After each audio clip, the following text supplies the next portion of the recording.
Question number 3 क्या बोला है, classify the following number as rational और इरैशनल। जो रियल नंबर होते हैं ना वो दो तरह के होते हैं रियल नंबर, एक तो रैशनल नंबर और इरैशनल नंबर। रैशनल नंबर जो मैं बता चुका हूं पहले भी, पी बाई क्यू फॉर्म में होते हैं, जहां पर पी एंड क्यू क्या है, इंटीजर्स होते हैं, and Q is not equal to 0।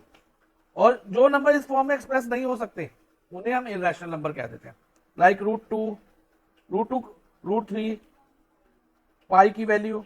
पाई की जो वैल्यू लेते हैं हम जनरली 22/7 लेते हैं, वो रैशनल नंबर हम कह देते हैं, लेकिन एक्चुअली उसकी जो वैल्यू है वो क्या होती है, इरैशनल होती है। और उसकी डेसिमल एक्सपेंशन इरैशनल नंबर की क्या होती है, ध्यान से समझना, नॉन टर्मिनेटिंग, ये T4 टर्मिनेटिंग हो गया, नॉन टर्मिनेटिंग, नॉन रिपीटिंग, मतलब कभी रुकेंगी नहीं, डेसिमल एक्सपेंशन हम डिवाइड करते जाएंगे तो डेसिमल प्लेस आते जाएंगे, ठीक है, और कुछ रिपीट नहीं होगा उसमें। और रैशनल नंबर के केस में डेसिमल एक्सपेंशन क्या होती है, या तो टर्मिनेटिंग होती है या फिर non terminating, anti means non terminating, और रिपीटिंग, नॉन टर्मिनेटिंग और रिपीटिंग होती है। तो ये ध्यान रखना है, इरैशनल नंबर में डेसिमल एक्सपेंशन क्या होती है, नॉन टर्मिनेटिंग, नॉन रिपीटिंग, और रैशनल नंबर के केस में टर्मिनेटिंग और नॉन टर्मिनेटिंग, रिपीटिंग। तो अब एक एक करके हम देखते हैं इनमें से कौन सी कंडीशन सेटिस्फाई हो रही है, और उसके अकॉर्डिंगली हम रैशनल नंबर और इरैशनल नंबर बताएंगे। अब स्क्वायर रूट ऑफ 81 निकाले तो क्या होता है, 9 9 81 होता है ना, तो 9 होता है। अब 9 रैशनल नंबर होगा, इरैशनल होगा। 9 is a rational number because it can be written as P by Q form. इसको हम 9/1 करके लिख सकते हैं, यानी कि एक पी बाई क्यू फॉर्म में आ गया। तो ये हमारा रैशनल नंबर है, फर्स्ट पार्ट।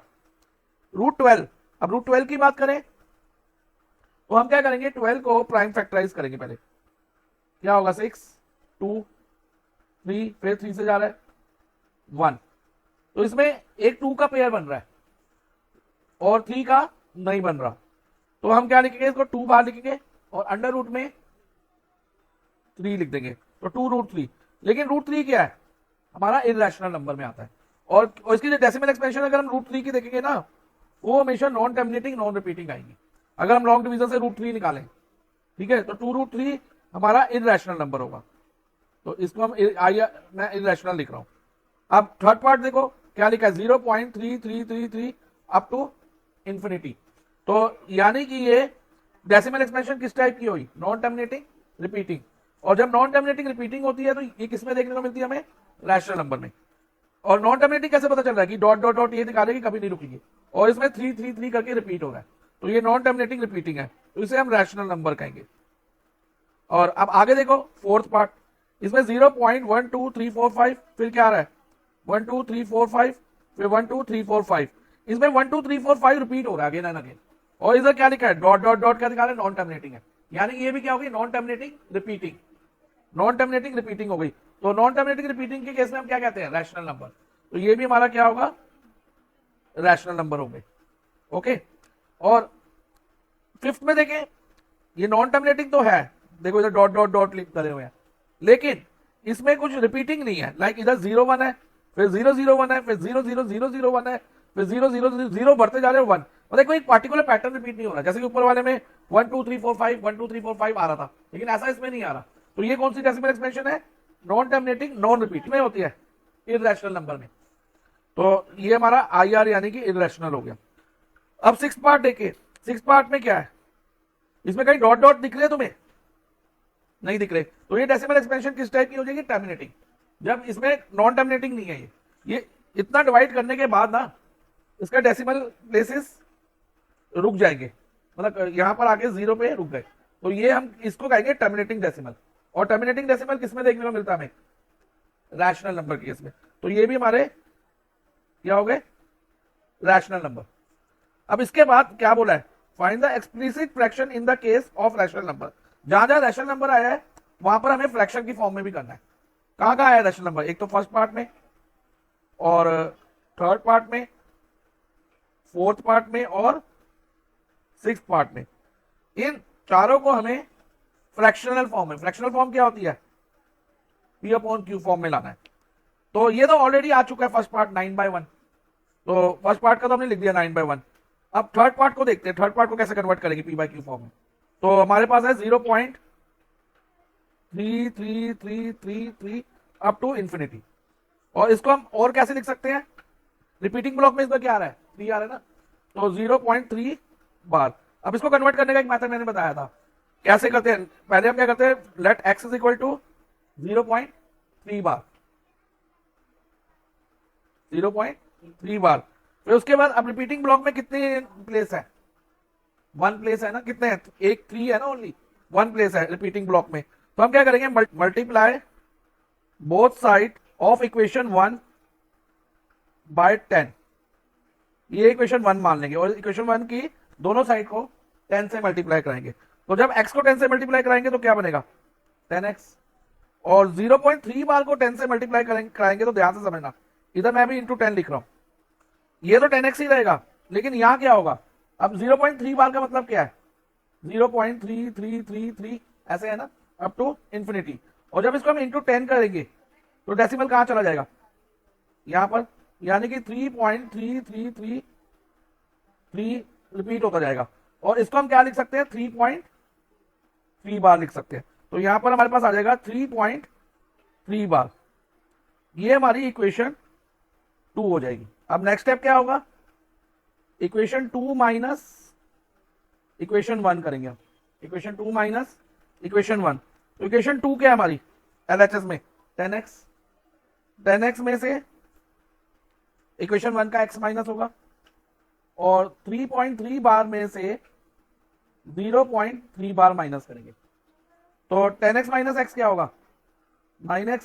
और अब 3.3 बार में से अगर हम 0.3 बार माइनस करते हैं तो यहां तो 0 आता है, और 3.0, और 3.0 का हम क्या लिख सकते हैं, 3 लिख सकते हैं।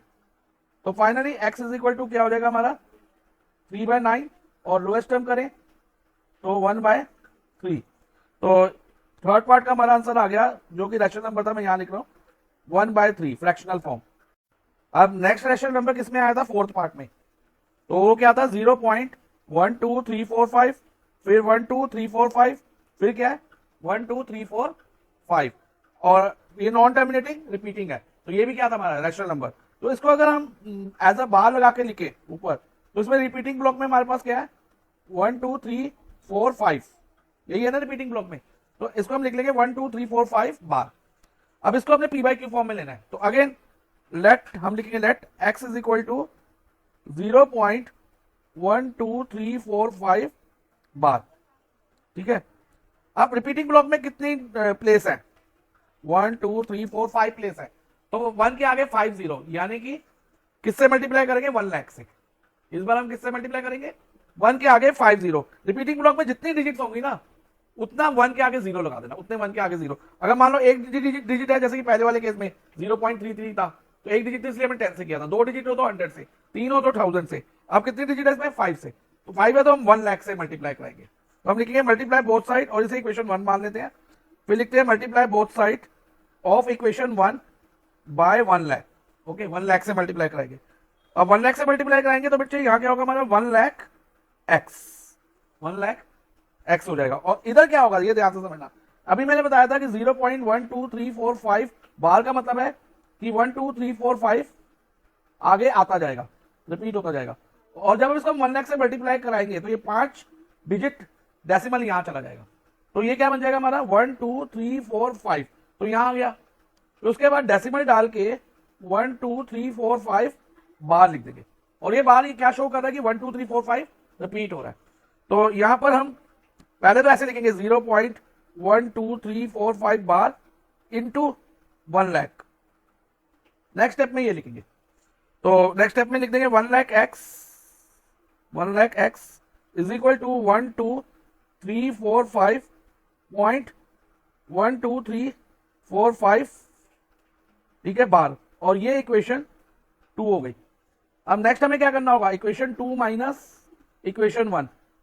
अब इक्वेशन 2 में 1 लाख एक्स में से अगर x माइनस करते हैं, पहले हम लिख लेते हैं, चाहे 1 लाख एक्स में से क्या माइनस किया हमने, x माइनस किया, इज इक्वल टू 12345.12345 बार, ये वाला इसका इक्वेशन 2 की RHS माइनस इक्वेशन 1 का RHS। इक्वेशन 1 का RHS क्या है 0.12345। अब 1 लाख में से अगर x माइनस करते हैं ना तो ध्यान रखना 99,999 x आएगा, ठीक है, माइनस करके देख लेना, 1 लाख में से 1 माइनस कर दोगे तो ये आएगा इज इक्वल टू, और जब इसमें से हम ये माइनस करेंगे तो ये 1 2 3 4 5 डेसिमल वाला पार्ट कट जाएगा, तो यहां पर क्या बचेगा ओनली 1 2 3 4 5, और x is equal to 1 2 3 4 5 upon 99999। अब ये चेक कर लो क्या लोएस्ट टर्म हो सकती है, नीचे वाला 9 और 3 से डिविजिबल है नंबर। अब न्यूमेरेटर में देख लेते हैं, एक बार चेक कर लेते हैं, हाँ ये भी ये 9 से या 3 से डिविजिबल है, जैसे डिजिट को प्लस करें 1 + 2 3, 3 + 3 6, 6 + 4 10, 10 + 5 15, यानी कि दोनों 3 से जाते हैं। तो 999 को अगर हम 3 से करेंगे तो 3 3 3 3 आएगा अपॉन, अब 1 2 3 4 5 को 3 से डिवाइड करोगे तो क्या आएगा, तो 4 1 1 5 आएगा। तो ये इसका आंसर हमारा यही रहने वाला है, ठीक है, बिकॉज ये आगे लोएस्ट टर्म में नहीं होगा। अब ध्यान देना बेटा, फाइनली रैशनल नंबर किसमें आया है, 6th पार्ट में भी, लेकिन 6th पार्ट हमारा कौन सा है, टाइप ऑफ डेसिमल एक्सपेंशन है, टर्मिनेटिंग है। तो टर्मिनेटिंग डेसिमल एक्सपेंशन में हम डेसिमल कैसे हटाएंगे, पहले पूरा डेसिमल हटा के पूरा नंबर लिख लेंगे, लाइक 2 3 5 6 0 1 8 5 6 1 2 2 3 9 8 7 4 7 9 0 1 2 0।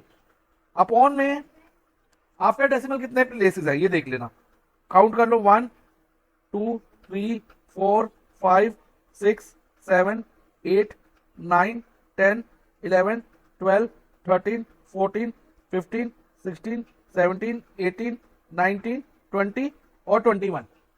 तो 1 के आगे तुम 21 जीरोस लगाओगे, तो पहले 1 लिखा, फिर 1 0 2 0 3 0 4 5 6 7 8 9 10 11 12 13 14 15 16 17 18 19 20 और 21। अब इसकी लोएस्ट टर्म करनी है, तो लोएस्ट टर्म में तुम क्या करो, अगर बस लास्ट वाले जीरोस कट रहे तो कट कर दो और आगे मत करो। अगर तुम यहां तक भी लिख दोगे तुम्हें मार्क्स मिलेंगे, क्योंकि आगे करोगे 2 से डिवाइड तो होगा लेकिन it will take very long to divide करने में टाइम लगेगा। तो इसको तुम ऐसे भी लिख दोगे तो तुम्हारा आंसर सही होगा। तो 6th पार्ट का आंसर हमारा यही रहने वाला।